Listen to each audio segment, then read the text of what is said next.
Apocalipse 21, do versículo 9 até o capítulo 22, versículo 7. É um texto longo.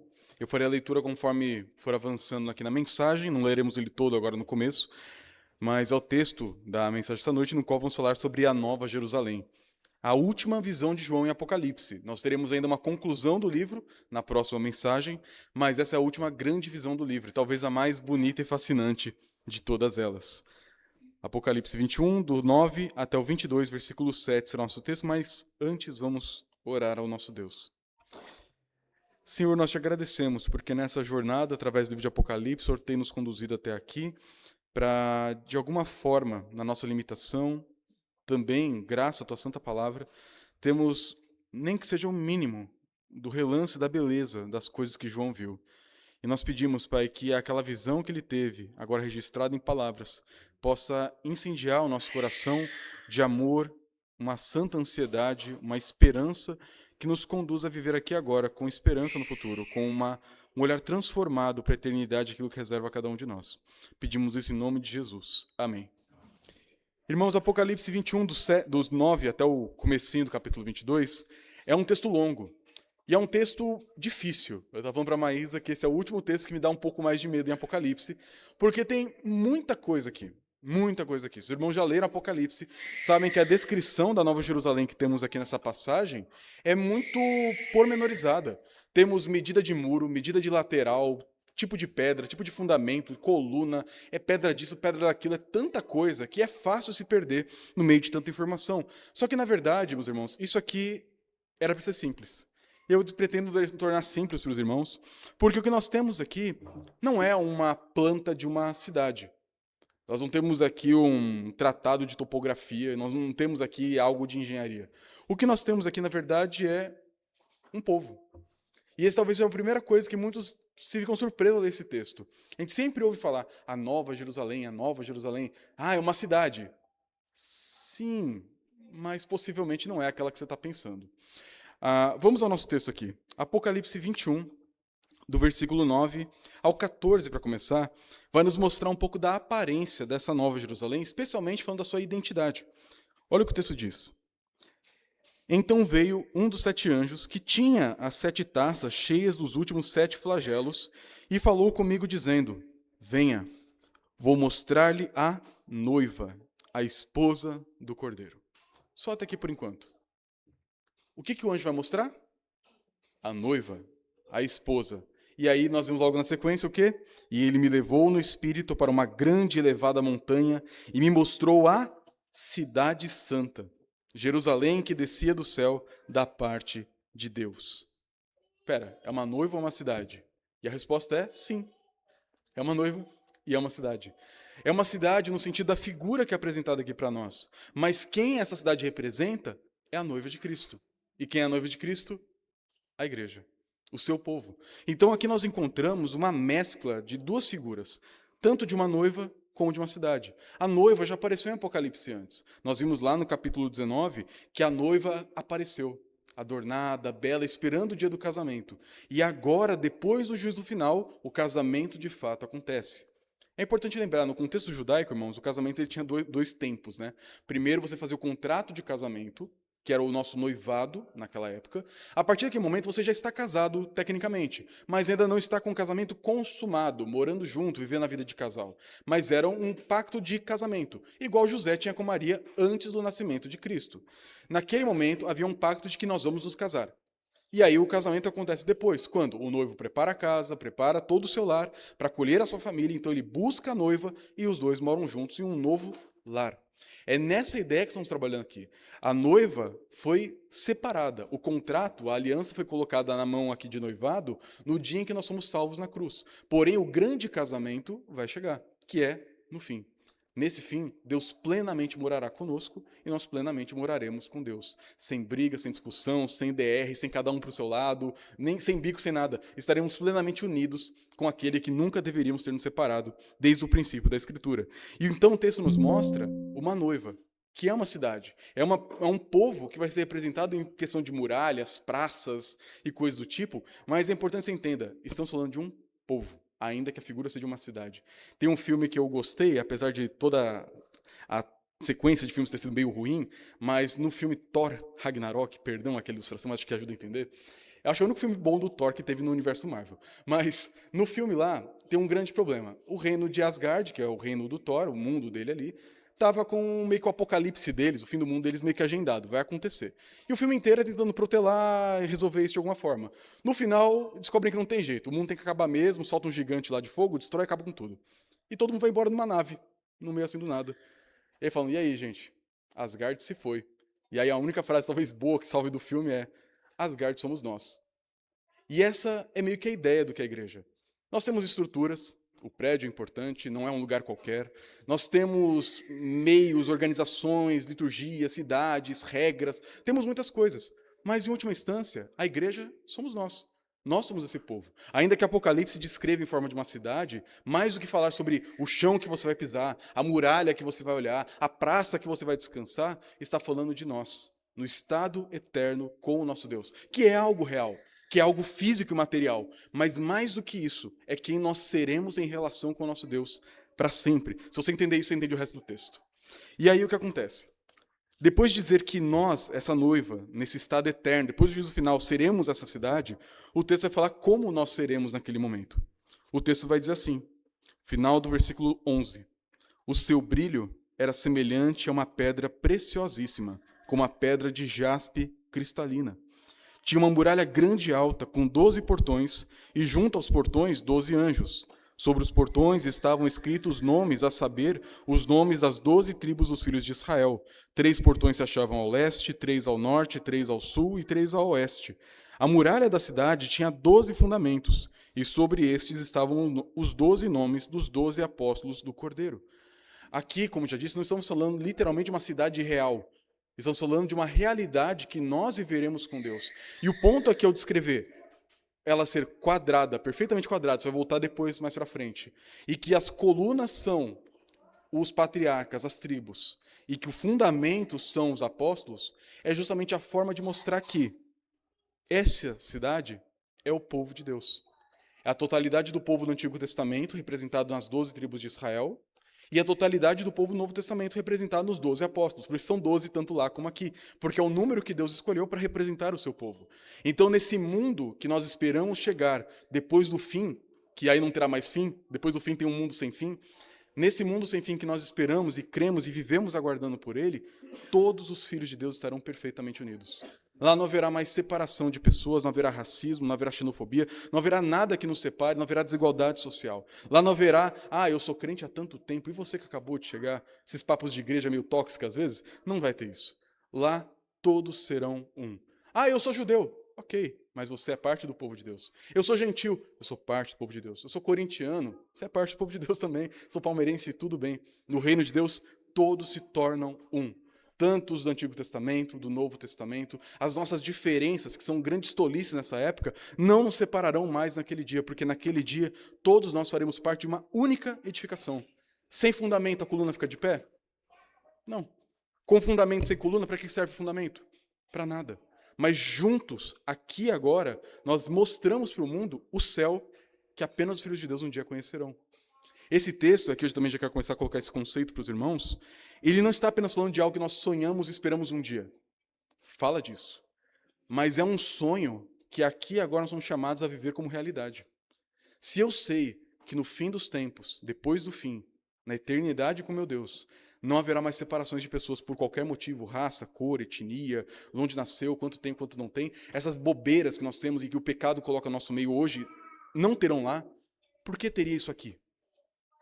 Se lá todas as partes seriam importantes, o fundamento é importante, a coluna é importante, por que aqui agora nós tratamos pessoas como se fossem menos importantes? Por que aqui desprezamos nossos irmãos? É porque nós temos o pecado. E o pecado ainda nos assedia enquanto estivermos nesse mundo, enquanto ainda estamos antes dessa parte do fim. Mas depois do fim, isso não mais nos atrapalhará. E se você é um filho de Deus que espera e crê que estará nesse fim, esse pós-fim, os pós-créditos da eternidade, você é chamado a hoje viver todas as realidades que aparecem aqui. Então, você quer viver nesse céu onde todos são importantes?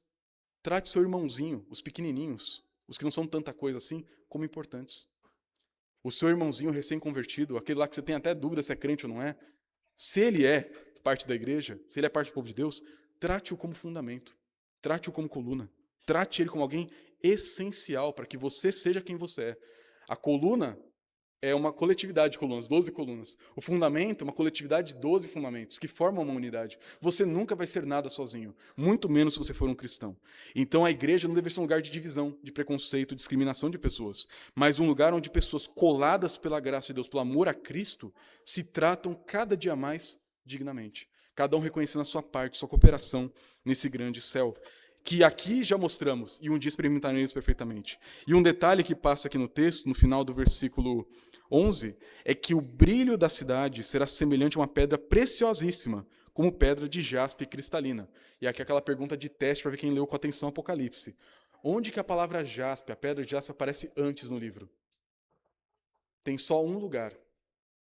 Dica, Apocalipse 4. Você lembra quem tem aspecto da pedra de jaspe brilhante? Deus assentado no seu trono. Qual que é a ideia aqui?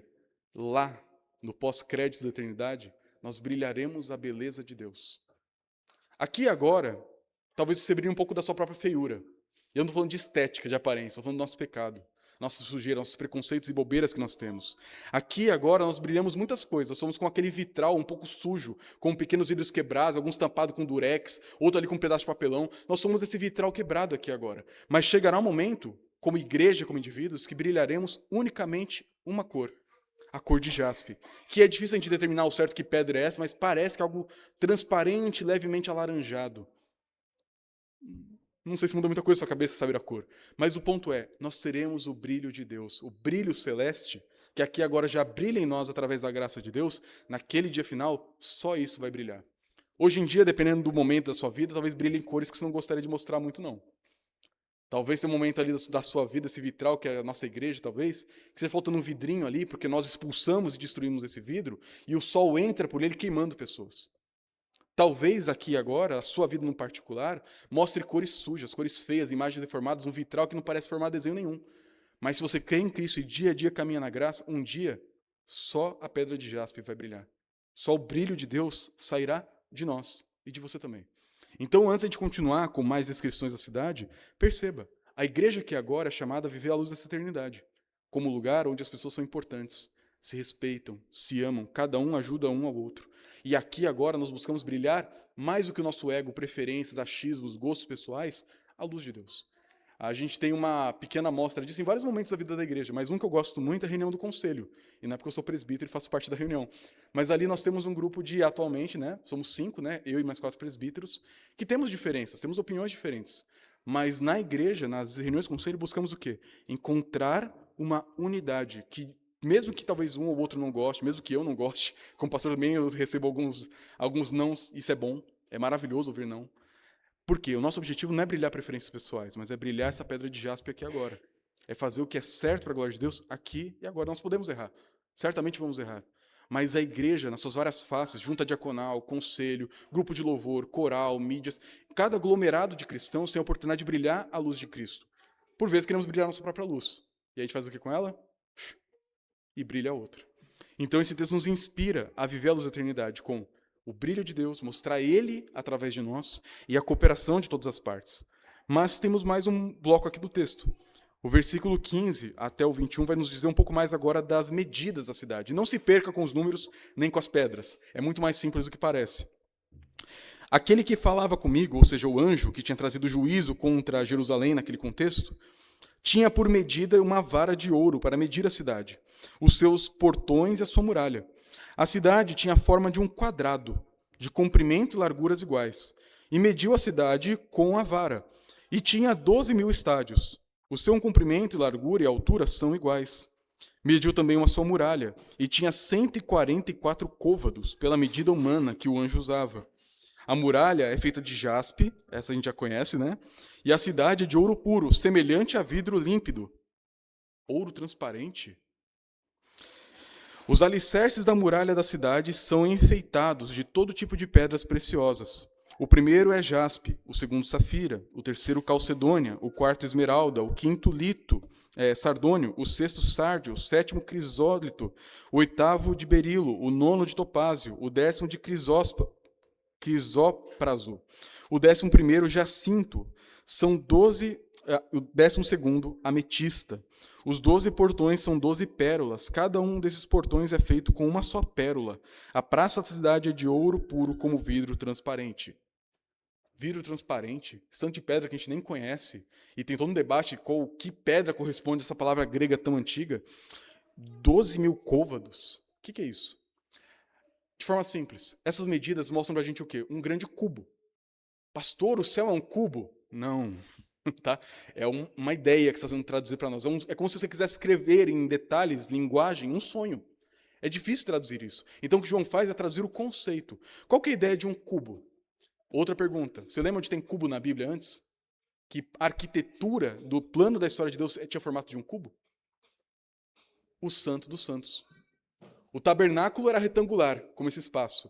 Mas o Santo dos Santos era um cubo, de cerca de 3,5 metros por 3,5 metros de altura, largura, todas as medidas. Era um cubo perfeito. Qual que é a ideia aqui? Esse mundo que nós viveremos é um mundo santo, como era o Santo dos Santos. E esse mundo perfeito que somos nós em relação ao nosso Deus, seremos santos, santos, santos junto com o nosso Deus. Ou seja, é um mundo perfeito. É um mundo onde não há mais pecado, onde não há mais tudo aquilo que já falei que tanto nos destrói e atrapalha a nossa missão. Nesse mundo cúbico que Deus está colocando, não literal, mas simbolicamente, está dizendo que nós, em nossas complexidades, nossa união, teremos uma medida perfeita. Talvez a gente fique assim, esse ano quantas pessoas tornaram membros da nossa igreja? 7 pessoas, oh, glória a Deus! Mas saíram 3, E a gente fica assim, será que a gente vai conseguir? O arquiteto é Jesus Cristo. E no final das contas, vai formar um cubo perfeitinho, nem 1 centímetro a mais, 1 centímetro a menos. Côvado, para os curiosos, é aquela medida do cotovelo à ponta do dedo. Mas a ideia é que é mostrar todas as medidas, largura, altura, profundidade, tudo é perfeitamente ajustado.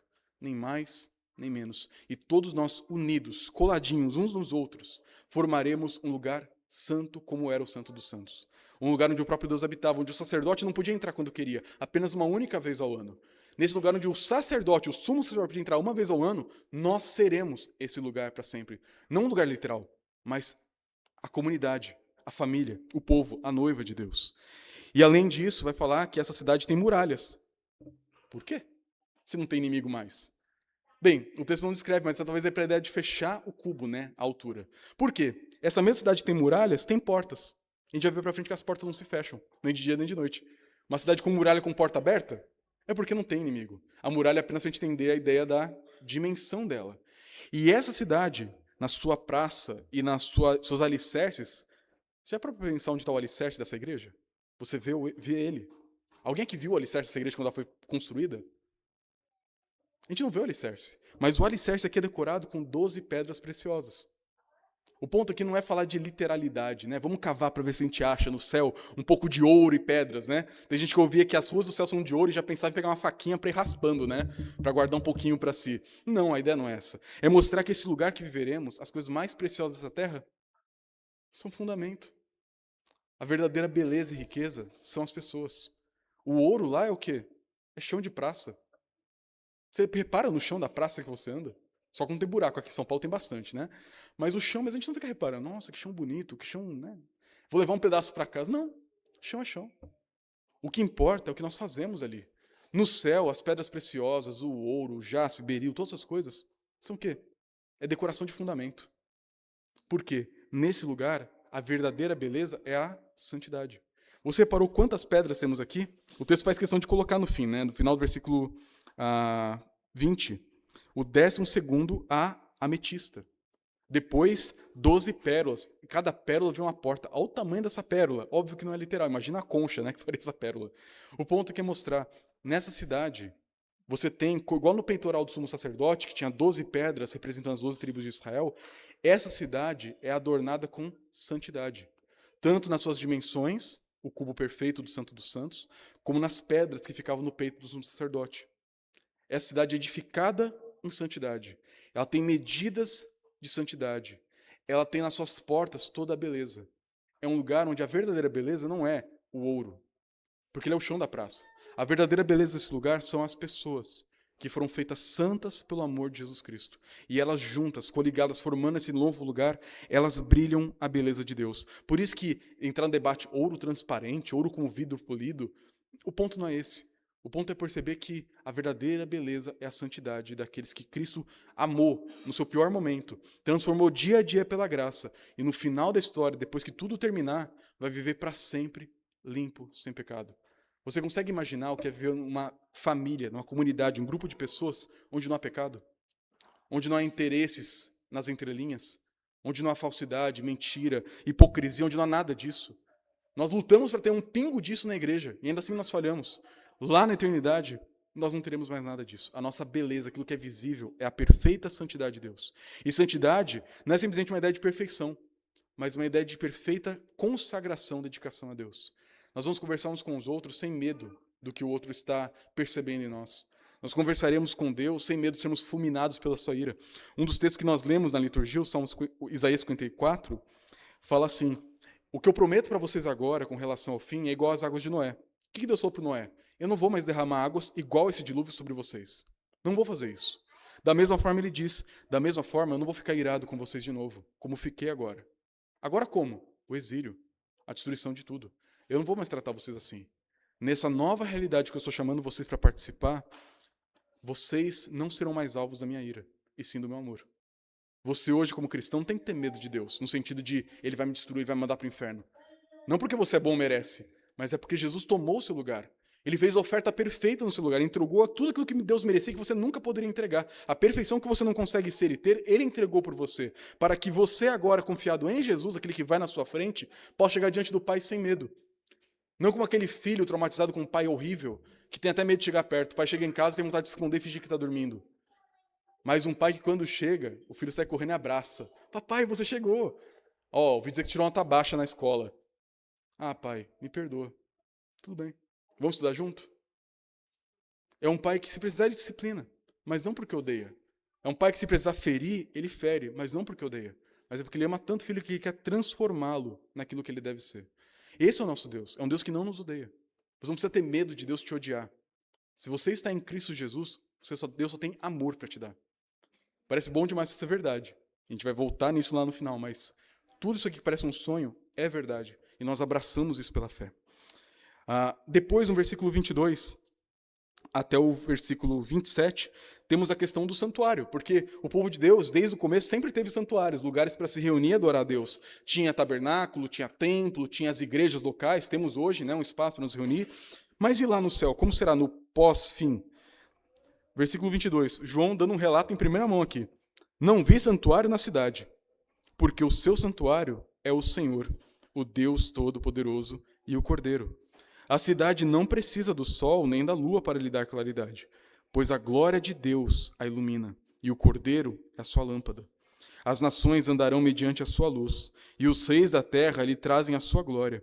Os seus portões jamais se fecharão de dia, pois nela não haverá noite, e lhe trarão a glória e a honra das nações. Nela não entrará nada que seja impuro, nem o que pratica abominação e mentira, mas somente os inscritos no livro da vida do Cordeiro. Aqui nós percebemos que nesse lugar, que nós já vimos, brilha a beleza de Deus, um lugar onde todas as partes são importantes, um lugar onde a verdadeira beleza é a santidade, nesse lugar onde não há mais pecado, o nosso templo será o próprio Deus. Já consegue pensar um pouco como é isso? A gente precisa de muitos auxílios na nossa caminhada aqui para a gente ficar firme. Bíblias impressa no celular, espaço de culto, horário de culto, dia da semana. A gente precisa de tanta coisa para nos organizar, para de alguma forma ajudar tanta gente diferente em um lugar para adorar a Deus. Lá vai ser o nosso respirar. Você não vai ter que se preocupar em chegar atrasado para o culto, porque o culto não tem começo, não tem fim. Você não tem que se preocupar em talvez não estar pronto para aquele momento de culto, porque você pecou, porque você não tomou banho, porque você não arrumou o cabelo, porque lá o culto não tem fim. Você estará em um momento de perfeita união com Deus de tal forma que é difícil a gente até imaginar de tão belo, de tão profundo e tão amoroso que isso é. O céu, como diria John Tyler, é um lugar de amor. Amor é tudo que existe lá.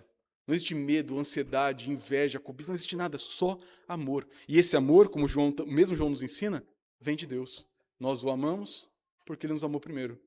Deus é amor. E esse amor vai nos buscar. Esse amor vai nos inspirar a adorar a Ele. Alguns pensam no céu como a gente ficar flutuando com roupinha de anjo, né? Tocando a harpinha para sempre. Só que nesse céu aqui, viveremos para sempre. É uma eternidade. A gente não consegue nem imaginar o que a gente fará no céu. Imagina. Tempo infinito, com vida infinita, saúde infinita e sem limitações do pecado. Eu não sei qual é a sua profissão, eu possivelmente vou ficar desempregado lá. Mas talvez você é cozinheiro. Imagina testar todas as receitas com todos os ingredientes do mundo, sem pecado, sem fruta podre, sem carne estragada. Imagina um engenheiro projetar prédios e pontes que não vão acabar com o tempo, que não vão ter risco de definhar. Imagina você que trabalha com tecnologia, bolar sistemas de comunicação, porque o mundo vai continuar existindo. Os povos vão continuar existindo, distâncias existirão. Mas imagina, talvez uma telecomunicação, a gente fala de pensamento um com o outro, porque você colocou um chipzinho lá, sei lá. Imagina um mundo onde os crentes podem servir a Deus com o seu trabalho, com sua vocação, com a sua vida, sem fim. Imagina onde você vai poder abraçar os seus amados para sempre, sem aquela pressa de soltar o abraço. Ver nossos entes queridos que se foram estão com o Senhor. Ouvir o próprio apóstolo Paulo falando das belezas de Cristo. Imagina viver um mundo perfeito. Perfeito é muito grande para a gente imaginar. Eu vou fazer até uma sugestão, tenta separar tempo para pensar nessa perfeição nesse mundo. Tenta sonhar. Ah, pastor, mas se eu for longe demais, eu te garanto, você não vai conseguir. Talvez você tenha que colocar algum critério errado no meio do caminho, mas não tem como ir longe demais quando se trata da eternidade com Deus, porque é um lugar de culto eterno. E culto, meus irmãos, não é só orar, cantar, estar aqui. Culto é a nossa vida. Culto é adorar a Deus. Nós não ficaremos só cantando. A gente vai fazer muitas coisas no céu. Nós serviremos. O texto vai dizer mais para frente, aqui a gente leu essa parte, versículo 24, que as nações, plural, haverão línguas, haverão povoados, haverão cidades, haverão pessoas morando nos seus lugares. Haverá sotaque talvez brasileiro, a galera da freguesia do Ó, quem sabe, a gente vai morar aqui nessa região, quem sabe. Haverão diferenças de pessoas, mas não diferenças que nos separam, mas diferenças que nos embelezam. Como falei mais cedo, a ideia do mosaico, do vitral. Eu acho tão bonito o vitral. A gente não tem vitral aqui, infelizmente. Mas acho o vitral uma coisa tão linda. Porque no vitral você pega pedrinhas, vidrinhos cortados, por vezes até quebrados, com cores diferentes, formam desenhos maravilhosos. Que separados são o quê? Vermelho, amarelo, azul, roxo. Mas juntos formam uma imagem que traduz conceitos tão belos da nossa fé. Nós seremos esse dia vitrais. Com sotaques, talvez culturas culinárias, estilos musicais para adorar nossos deuses diferentes. Igual temos aqui agora. Não tem nada de errado nisso. Não é errado louvar a Deus com a viola, modão. Não é errado louvar a Deus com um batuque, com uma bateria, com um solo de guitarra. Não é errado louvar a Deus com instrumentos que Deus criou e nos permitiu ter. São culturas diferentes. É claro que tem formas erradas de utilizar tudo que Deus nos dá, tá? Não estou dizendo fazer um solo de guitarra aqui no culto. Mas existem formas diferentes de adorar a Deus, com culturas diferentes. Um culto na África é diferente de um culto no Azerbaijão. Que é diferente de um culto hoje, um culto de 2000 anos atrás. E daqui 1000 anos. Existem culturas e formas diferentes que embelezam o nosso Deus. E às vezes, e essa é uma crítica que os descrentes fazem, que eu concordo com eles, a gente quer importar uma cultura europeia, branca, para a gente. É só assim que canta. É só assim que louva. Se a nossa cultura hoje é isso que funciona para nós, que seja assim. Se essa é a nossa cultura, sejamos assim. O problema é quando a gente inverniza uma cultura de uma época, um lugar específico da história da humanidade, e desprezamos todo o resto. Se você viajasse para outra parte do mundo e adorasse com seus irmãos ali, você teria problema de adorar porque talvez o pastor canta assim? Eu não tenho molejando para dançar. Vocês perceberam? Talvez nós teríamos problema de adorar com o nosso irmão que na igreja não tem piano, não tem órgão, mas tem tambores. Você teria problemas com isso? Talvez o céu não seja para você. Não estou dizendo que a gente não tem que ter critério nenhum, cultura nenhuma. Nós temos uma cultura e seguimos uma cultura. Mas a questão é que, por vezes, nós criamos impeditivos de coisas que não deveriam ser impeditivos. A nossa comunhão naquele dia será de nações. Pessoas que virão em épocas, em dias diferentes, para essa grande capital que será a Nova Jerusalém, para adorar a Deus todos juntos para sempre. No nosso trabalho, no momento litúrgico, em cada momento, com a nossa cultura, beleza e coisas próprias, que não são erradas. É errado ter idiomas diferentes. É errado ter opiniões diferentes. Depende da opinião e depende do costume. Mas naquele dia, na pluralidade do povo de Deus, encontraremos uma unidade perfeita como um belo mosaico, feito pelo melhor artista, que é o Senhor Jesus Cristo. E nesse dia nós brilharemos juntos a santidade de nosso Deus, para sempre o adorando com tudo que nós somos e produzimos. Uma cultura santificada, não de um recorte histórico, cultural específico, mas aquilo que Deus nos deu em toda a trajetória da humanidade. Santificado, redimido, bem aplicado, bem utilizado para a glória do nosso Deus. E fique tranquilo, ninguém vai estragar essa festa. Porque o versículo 27 fala que naquele lugar, de portas abertas e escancaradas, não entrará o impuro, nem o que pratica a abominação e a mentira, mas somente os inscritos no livro da vida do Cordeiro. Somente os crentes, os eleitos. E não porque mereceram. O próprio livro de Apocalipse fala que esse livro foi escrito antes do mundo começar. Não é pelo que você conseguiu ou não conseguiu, merece ou não merece, mas é porque um dia Deus te amou e te escolheu para ser filho dele. Por quê, pastor? Porque sim. É frustrante talvez ouvir isso, mas é maravilhoso ao mesmo tempo. Porque se dependesse do que eu tenho e sou, Deus nunca me escolheria. Mas ele quis porque ele quer. E ele ama porque ele pode. E porque ele quis amar aos seus e os chamar pela graça, transformar dia a dia, cada um no seu tempo, da forma como a graça opera, é que nós estaremos lá todos reunidos. Todos inscritos no livro estarão lá naquele último dia. E o nosso texto termina no capítulo 22, do versículo 1 a 5, colocando uma última visão, na qual temos assim: Então o anjo me mostrou o rio da água da vida, brilhante como cristal, que sai do trono de Deus e do Cordeiro, do meio da praça da cidade, e de um e de outro lado do rio está a árvore da vida, que produz 12 frutos, dando seu fruto de mês em mês. E as folhas da árvore são para a cura dos povos. Nunca mais haverá qualquer maldição. Nela estará o trono de Deus e do Cordeiro. Os seus servos o adorarão, contemplarão a sua face, e nas suas testas terão gravado o nome dele.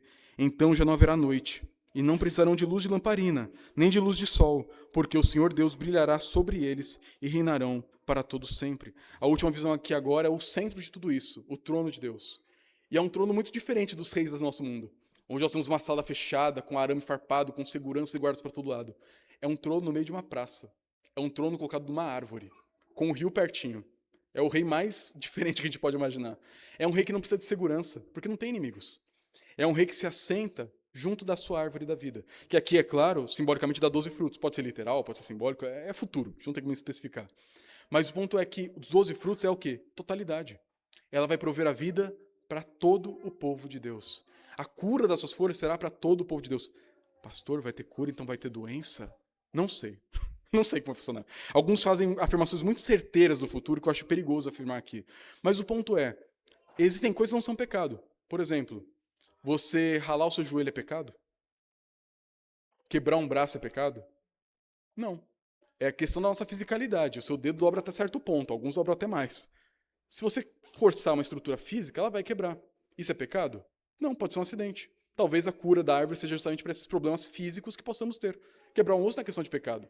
Mas, enfim, não sabemos. O ponto é, no trono de Deus, onde não há guardas, portas, muralhas, alarmes e tantas coisas, um trono plenamente acessível no meio de uma praça, com um rio de vida e uma árvore de vida, nós poderemos chegar e comer. Chegar e descansar. Chegar ali e beber essa água que sempre vai nos saciar. E aqui é literal, é simbólico, é difícil especificar, mas é maravilhoso. E é tudo que nós precisamos.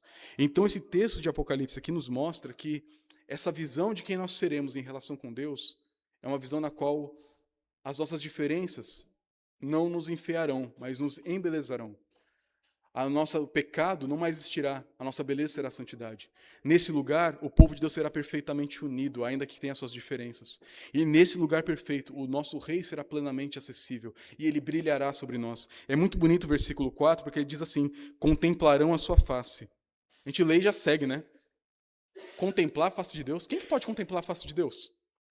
O próprio Moisés fala, ninguém pode olhar a face de Deus e permanecer vivo.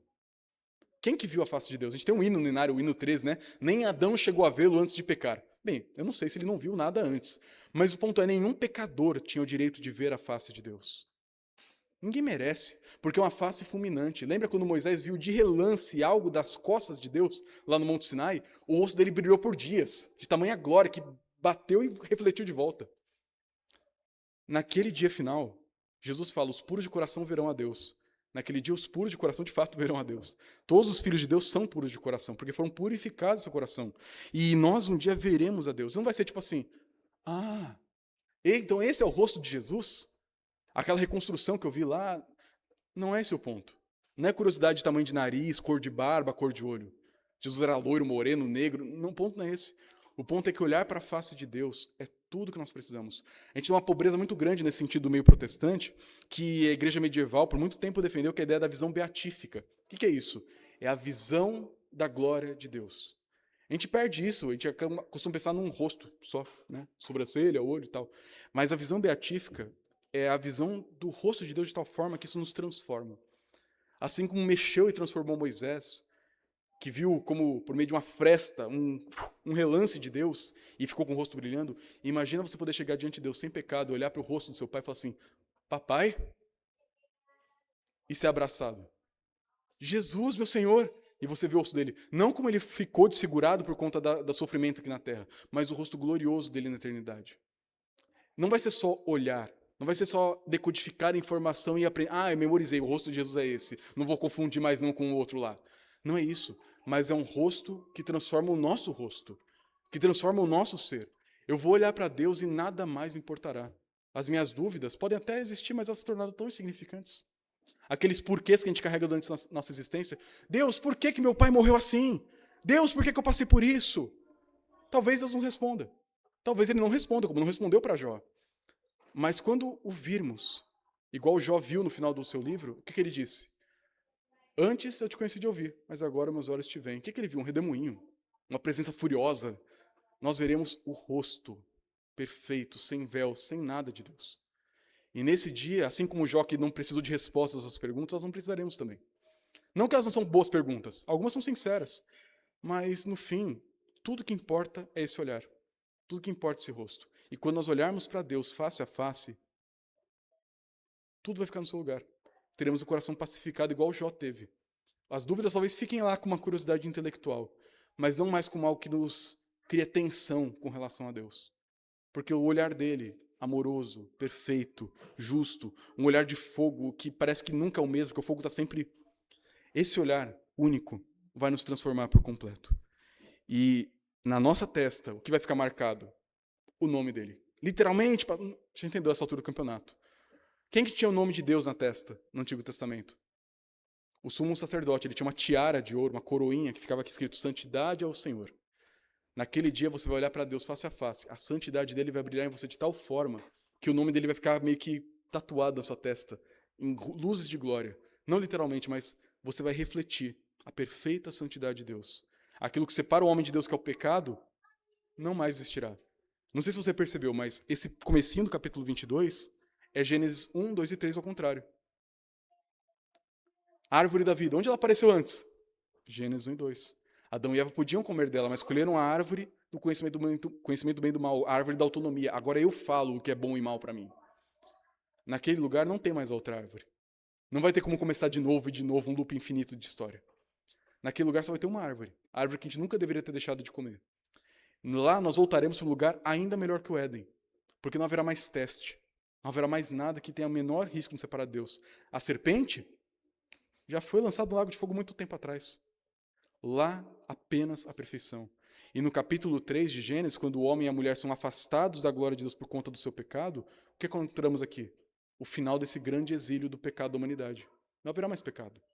Não há mais nada que nos separa. E quando olharmos para Deus, a santidade dele ficará marcada. É um free pass, um acesso livre para todo sempre a Deus. Não haverá mais nada que nos separará dele. E você não vai querer ficar longe dele, porque nosso coração será perfeitamente santificado nesse dia. Como a gente termina um texto como esse? É difícil, porque é tanta informação, tanta curiosidade, e talvez tenha se perdido aqui, mas o ponto que o texto coloca no fim, versículos 6 e 7, que o próprio anjo que revelou isso para João coloca, é o seguinte: Então o anjo me disse, fecham-se as cortinas da visão, o anjo bota a mão no ombro de João e fala assim: João, essas palavras são fiéis e verdadeiras. O Senhor, o Deus dos espíritos dos profetas, enviou o seu anjo para mostrar aos seus servos as coisas que em breve devem acontecer. Eis que venho sem demora. Bem-aventurado aquele que guarda as palavras da profecia desse livro. O que o anjo fala para João fazer diante de tanta beleza, tantas imagens, detalhes e curiosidades? Ele registrou, porque ele levou aquilo a sério. Então isso vai dizer, né? Ele guardou essas palavras, né? Ele guarda elas no coração, para que ele não perca e a gente também não perca. Mas ele é chamado a se preparar. Como diz no começo da mensagem, eu quero terminar com isso, essa visão desse futuro que é difícil a gente descrever. Acho que até para João, inspirado pelo Espírito Santo, as palavras são difíceis de conter toda a beleza que ele viu. Mas o que a gente tinha que saber está aqui. Esse mundo vindouro, com realidades tão perfeitas, transcendentes, inimagináveis para nós, devem nos inspirar no aqui e agora. A primeira postura nossa diante disso é o quê? Prontidão. As coisas que em breve devem acontecer. Ah, pastor, acho que Jesus volta só... Você não sabe. A gente vai ver na última mensagem, em agosto, que Jesus vai falar várias vezes: eu venho como ladrão. Se prepare. É bom que você esteja vestido, e não estamos falando de roupa de pano aqui não, vestido da santidade de Deus, preparado para esse encontro. Você sabe que um amigo você vai chegar em casa a qualquer momento, você se prepara para isso. O seu melhor amigo vai chegar. O rei que vai fazer essa realidade, esse sonho virar realidade, vai chegar. E ele fala para você através do anjo, através do Apocalipse, agora através da minha boca nesse microfone, em breve isso vai acontecer. Jesus diz, eis que venho sem demora. Como eu brinco com os irmãos, mas brinco com muita seriedade, ele pode voltar antes do final desse culto. Antes de eu terminar a mensagem. Jesus não está preocupado se eu vou terminar ou não a mensagem. O relógio dele é muito mais importante do que o meu. Mas você está pronto? Você sabe que isso é verdade pela fé? Ainda que seja difícil entender, difícil articular, difícil explicar, mas você entende pelo coração. Algo que talvez é difícil de traduzir, mas você entende que isso é verdade? Que isso aqui é para quem tem um livro escrito, um livro da vida? Isso aqui é reservado para aqueles que são a noiva, a esposa do Cordeiro? Se você crê que isso é verdade, seu coração, ainda que você não saiba explicar, se prepare. O seu noivo está dizendo, eu vou chegar a qualquer momento. Eu quero te encontrar linda, preparada, com as roupas que eu trouxe para você, a santidade, com as brincos, pérolas, tudo mais que eu trouxe para você, que são as suas boas obras. Eu te salvei para isso, Paulo vai dizer em Efésios 2. Jesus nos prepara para esse momento. E ele quer que você se prepare também. Então leve a sério o Apocalipse. O próximo texto não tem como ser mais claro do que isso. Se prepare. Jesus vai chegar a qualquer momento. E você está pronto? Hoje? Agora? Se não, como que eu me preparo? Confesse os pecados. Jesus, eu tenho dificuldade de acreditar em você. Eu leio a Bíblia, até sei de algumas coisas aqui, mas eu não entendo como isso pode ser para mim. Mas eu sei, pela tua palavra, que é verdadeira, que é verdade. Ainda que eu não entenda, eu tenho dificuldades, todo mundo tem, eu tenho as minhas também. Confesso para Deus. Confesse seu pecado sabendo que Ele não é um Deus que rejeita pecadores arrependidos. No mesmo evangelista, o João, no seu evangelho vai dizer, na boca de Cristo, todo aquele que vem a mim, de modo nenhum eu lançarei fora, e eu ressuscitarei no último dia. Das minhas mãos, mesmo que perfuradas pelos pregos, ninguém pode te arrebatar. A gente pode não ter fé na nossa fé, a gente pode não ter muita certeza do que nós cremos ou não, mas se você se entrega a Cristo e confia nele e não em você, isso é para você. Você estará pronto para esse dia. E também o texto vai dizer, a sexta e penúltima bem-aventurança do livro. Bem-aventurado, feliz, abençoado, aquele que guarda as palavras da profecia desse livro. Então, em primeiro lugar, se prepare, é breve. Em segundo lugar, guarde essas palavras. Tem que memorizar o texto? Bem, se você conseguir, meus parabéns, eu não memorizei essa parte ainda não. Mas se você guardar no coração a verdade que elas traduzem, aquilo que é esperado de você... Imagina um irmão nosso lá da igreja de Éfeso recebendo essa carta, tentando decorar a lista das pedras. A gente vai se confundir. Detalhes aqui não é o ponto principal. Mas é entender o que isso aqui simboliza. Guarda isso no seu coração. Por quê? Os dias são maus. Se você não tiver esperança nesse tipo de futuro, que futuro você espera? Aquele que o vencedor das eleições em outubro vai dar para você? O Brasil que eu quero? Esse Brasil não existe, irmãos. O país que nós sonhamos, se não é esse aqui, da Escritura, só vai te frustrar.